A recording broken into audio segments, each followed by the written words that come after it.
नमस्कार, आप देख रहे हैं हमारा खास शो जिसका नाम है एनकाउंटर और मैं हूं अभय पराशर। जुर्म की दुनिया के इस स्पेशल प्रोग्राम के जरिए हम आपको अपराध की दुनिया से रूबरू कराते हैं।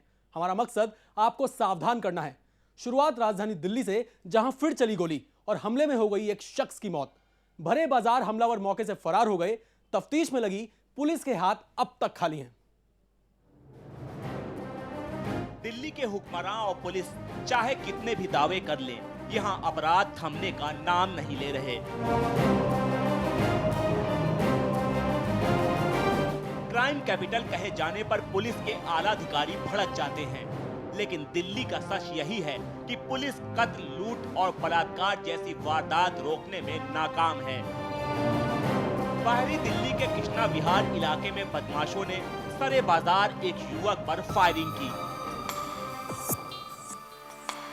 पीठ पर गोली लगने से वो बुरी तरह जख्मी होकर जमीन पर गिर गया।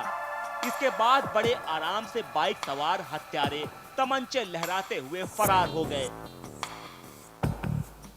जिस वक्त युवक पर फायरिंग हुई, भीड़भाड़ वाली सोम बाजार रोड पर पुलिस का अता पता नहीं था और मौके पर मौजूद लोगों में कोई ऐसा जांबाज नहीं था जो जान जोखिम में डालकर बदमाशों को चुनौती देता। थोड़ी ही देर में लोगों ने पुलिस को मामले की जानकारी दी। पीसीआर वैन से घायल को मंगोलपुरी के संजय गांधी अस्पताल ले जाया गया, जहां उसने दम तोड़ दिया। कुछ नहीं, आप परली साइड थे, अपने घर प्रेस के कपड़े देने के लिए गया था। उसने प्रेस वाले ने बताया कि गली में नीचे को गोली मार के भागे दो लड़के और बाइक पे थे और वो लड़का पड़ा हुआ है। मैं नीचे भाग का आया, इतनी देर में पीसीआर भी आ गई थी। हमने ठाकुर पीसीआर में डलवाया और पीसीआर वाले लेकर संजय गांधी में चले गए। मृतक शंकर कृष्णा विहार इलाके का रहने वाला था। उसके कत्ल से जुड़ा एक और अफसोस ये है कि 4 महीने पहले ही उसकी शादी हुई थी। करीब 25-26 साल का शंकर बुटीक चलाकर अपना और परिवार का गुजारा करता था।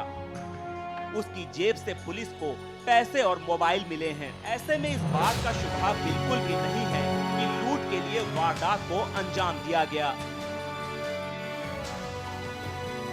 कुछ लोग कयास लगा रहे हैं कि रंजिशन उसकी हत्या की गई, लेकिन शंकर के घर वाले और पड़ोसी किसी भी रंजिश से साफ इनकार कर रहे हैं। उनके मुताबिक शंकर बहुत ही सीधा साधा इंसान था और उसका किसी से भी कोई लड़ाई झगड़ा नहीं था। अभी हम घर से आ रहे हैं, पता लगे कि उसको लड़के को गोली मार दी गई है। उसके बाद उसकी डेथ हो गई है। अभी हम हॉस्पिटल अभी पहुंचे हैं यहाँ। उस चीज का हमें बहुत अफसोस हुआ। अभी ऐसा तो लड़का था नहीं, वो न लड़ाई दंगे में ना कुछ में, वो तो काम करता है, सिलाई मशीन का बेचारा सीधा लड़का है। सुल्तानपुरी पुलिस इस पेचीदा मामले की पड़ताल कर रही है। अभी तक कोई भी सबूत उसके हाथ नहीं लगा है। मौके पर मौजूद लोगों से भी पुलिस को बदमाशों के बारे में ज्यादा कुछ नहीं पता चल सका है। सवाल बड़ा ये है कि ना तो लूट हुई और ना ही शंकर की कोई दुश्मनी थी। ऐसे में कत्ल की वजह क्या हो सकती है? कुछ महीने पहले ही शंकर की शादी हुई थी। ये भी हो सकता है कि शादी से जुड़े किसी विवाद की वजह से उसे खत्म कर दिया गया हो। पुलिस इस ओर भी गौर कर रही है। देखना होगा कि दिल्ली पुलिस कत्ल की इस वारदात से पर्दा कैसे उठाती है। Harshit, Shri S7 news, Delhi.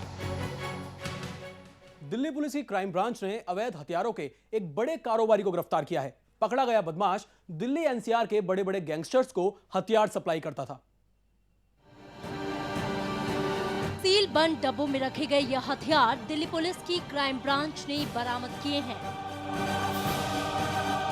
Police की गिरफ्त में खड़े इस शख्स का नाम है जसवंत। जसवंत दिल्ली के नजफगढ़ इलाके का हिस्ट्री शीटर है। वो पहले भी कई बार सलाखों के पीछे जा चुका है। दिल्ली NCR के गैंगस्टर जसवंत से ही हथियार खरीदा करते थे। जुर्म की दुनिया में उसका नाम देसी विदेशी सभी तरह के हथियार मुहैया कराने के लिए लिया जाता है। दिल्ली पुलिस काफी समय से उसकी तलाश में थी। पुलिस को पता चला कि जसवंत दिल्ली के द्वारिका इलाके में हथियारों की सप्लाई करने जा रहा है। बस पुलिस ने जाल बिछाकर उसे गिरफ्तार कर लिया। ये गन रनिंग का भी काम करता है। इसका नाम है जसवंत एलियस मोनी है, नजफगढ़ का है। और इससे हमने 6 सोफिस्टिकेटेड पिस्टल्स और 33 कार्ट्रिजेस हमने इससे रिकवर किए हैं।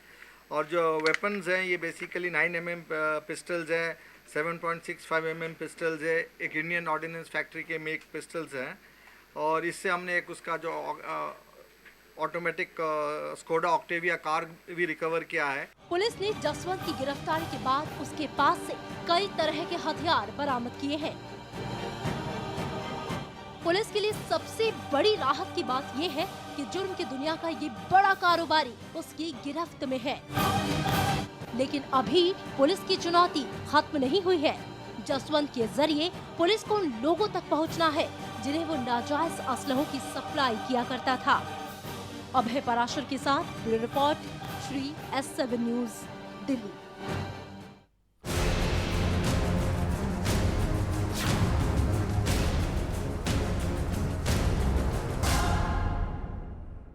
पारुल और प्रशांत एक दूसरे को जी जान से चाहते हैं। उनका प्यार जब परवान चढ़ा तो दोनों ने एक साथ जीने मरने का फैसला किया। लेकिन रूढ़ियों में बंधे समाज को एक ही गांव के रहने वाले इस जोड़े की मोहब्बत रास नहीं आई। लोग इनके खून के प्यासे हो गए। इंसाफ की आस में दर दर भटक रहा है ये शादीशुदा जोड़ा। इनकी मोहब्बत 7 फेरों के बंधन तक क्या पहुंची? जमाना इनका दुश्मन हो गया। इन्हें अपनों से ही जान का खतरा है। धमकी दी जा रही है कि गांव में कदम रखा तो गोलियों से छलनी कर दिए जाओ। प्रशांत और पारुल बिजनौर की बरूकी गांव के रहने वाले हैं। दोनों बालिग। इनकी मोहब्बत और शादी भले ही कानून की नजर में जायज हो, गांव की रस्मों रिवाज इन्हें ऐसा करने की इजाजत नहीं देती। पीढ़ियों की सोच बदलने की इनकी कोशिश नाकाम साबित हुई। गांव में इनके मसले पर पंचायत बैठी। पंचों का फैसला था कि इन्हें बरूकी गांव में कदम न रखने दिया जाए, और अगर ये पंचायत का फरमान ठुकराते हैं तो इन्हें जान से मार दिया जाए। गांव की मिट्टी से मोहब्बत करने वाला ये जोड़ा अपनी जमीन नहीं छोड़ना चाहता। ये अपने घर वापस जाकर सुकून की जिंदगी जीना चाहते हैं। लेकिन इनकी किस्मत इतनी अच्छी नहीं। ये जोड़ा अपनी जान बचाने के लिए छुपता छिपाता फिर रहा है। सुरक्षा के लिए पुलिस से गुहार लगाई, लेकिन अब तक पुलिस ने कोई ठोस कदम नहीं उठाया है। वो गांव में एक पंचायती बैठाई गई है, जिसमें पंचायत में हम लोगों को कहा गया है कि ये दोनों अगर गांव में आएंगे तो इन लोगों को गोली से मार दिया जाएगा। और सर मेरे साथ साथ मेरे घर वालों की भी जान को खतरा है। हमारे गांव में एक मीटिंग हुई और एक पंचायत हुई बिरादरी वालों ने की, और उसमें ये कहा गया कि अगर हम दोनों गांव जाते हैं तो उन्हें हम दोनों को मार दिया जाएगा। और हम बहुत डरे हुए हैं, इस वजह से हम गांव नहीं जा पा रहे हैं। जान बचाने के लिए ये जोड़ा बिजनौर के एसपी तक से गुहार लगा चुका है, लेकिन पुलिस ने अभी तक अपनी तरफ से गांव वालों को समझाने की कोशिश नहीं की। इन्हें बार बार धमकी मिल रही है। इनके चेहरे पर खौफ साफ महसूस किया जा सकता है। इनका मामला पहले ही अदालत की चौखट तक जा चुका है, जहां इनकी शादी को जायज ठहराया जा चुका है। कानून के जानकारों की राय में इन्हें अपनी जिंदगी जीने की पूरी आजादी, लेकिन बरूकी गांव में कानून का हुक्म नहीं चलता। लड़की पक्ष के परिवार वालों ने इसे स्वीकार नहीं किया। उन्होंने मुकदमा लिखाया, परंतु न्यायालय में इस शादी को वैध मानकर लड़की को फ्री कर दिया, क्योंकि लड़की बालिग थी और बालिग लड़की, बालिग महिला अपनी इच्छा से जहां चाहे वहां रह सकती है। पश्चिमी यूपी में पिछले कुछ सालों में ऑनर किलिंग के नाम पर दर्जनों कत्ल हुए। पंचायत के तुगलकी फैसले के बाद प्रशांत और पारुल की जिंदगी भी खतरे में है, लेकिन पुलिस के ढीले रवैये से साफ है कि वो पिछली घटनाओं से बिल्कुल भी सबक नहीं ले रही है। कानून और संविधान इन्हें अपनी जिंदगी जीने का हक देते हैं, लेकिन कानून की हिफाजत में लगे लोग अपनी जिम्मेदारियों से महरूम हैं। Rohit Tripathi, Shri S7 news, Bijnor. धर्मनगरी हरिद्वार में एक रिटायर्ड दारोगा के घर चल रहा था जिस्म फरोशी का धंधा। मुखबिर से मिली जानकारी के बाद पुलिस ने छापा मारकर एक बड़े सेक्स रैकेट का पर्दाफाश किया।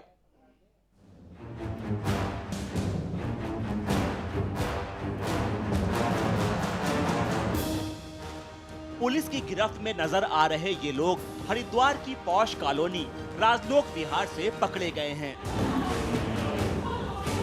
मुखबिर से मिली पुख्ता जानकारी के बाद पुलिस ने छापा मारकर इस सेक्स रैकेट का पर्दाफाश किया।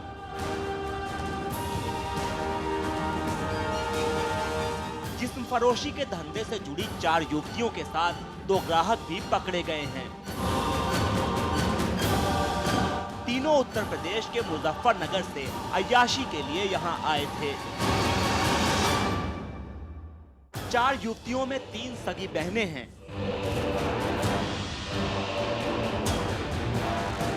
तीनों मुरादाबाद की रहने वाली हैं, जबकि इनकी सरगना मुजफ्फरनगर से ताल्लुक रखती है।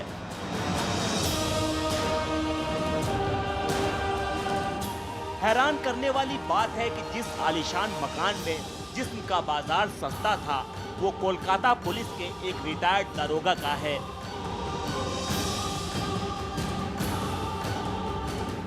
कुछ महीने पहले उन्होंने इन युवतियों को किराए पर मकान दिया था। इसके बाद वो कोलकाता चले गए।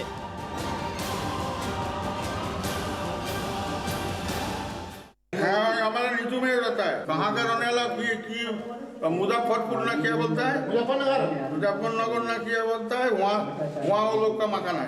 हम लोग तो यहाँ तो रहता नहीं है। अक्टूबर महीना में वो लोग आया और नवंबर में हम चला गया। स्थानीय लोगों के मुताबिक उन्हें पहले से संदेह था कि इस मकान में नाजायज काम हो रहा है। यहाँ अक्सर देर रात तक लड़कियां गाड़ियों से उतरा करती थीं। कॉलोनी के चौकीदार ने भी यहाँ रहने वालों को इसकी जानकारी दी थी।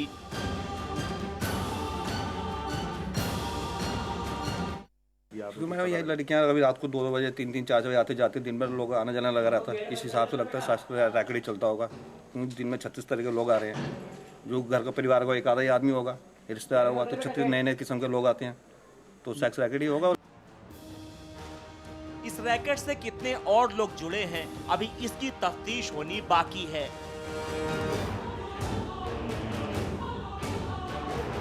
इसके अलावा किन और लोगों पर पुलिस की नजर है, अभी इस बारे में वो खुलकर कुछ नहीं बोल रही है।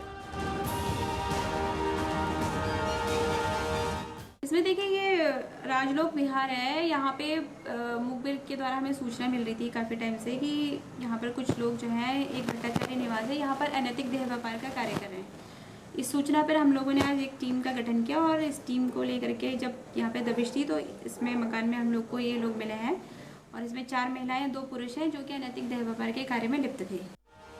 धर्मनगरी में इससे पहले भी सेक्स रैकेट पकड़े गए हैं, लेकिन बार बार जिस्म फरोशी से जुड़े लोग नए अड्डे तलाश लेते हैं। ऐसे में इनकी हरकतों को रोकने के लिए जहां पुलिस को ज्यादा मुस्तैद रहने की जरूरत है, वहीं लोगों का भी जागरूक रहना जरूरी है। Rao Shafat Ali, Shri S7 news, Haridwar.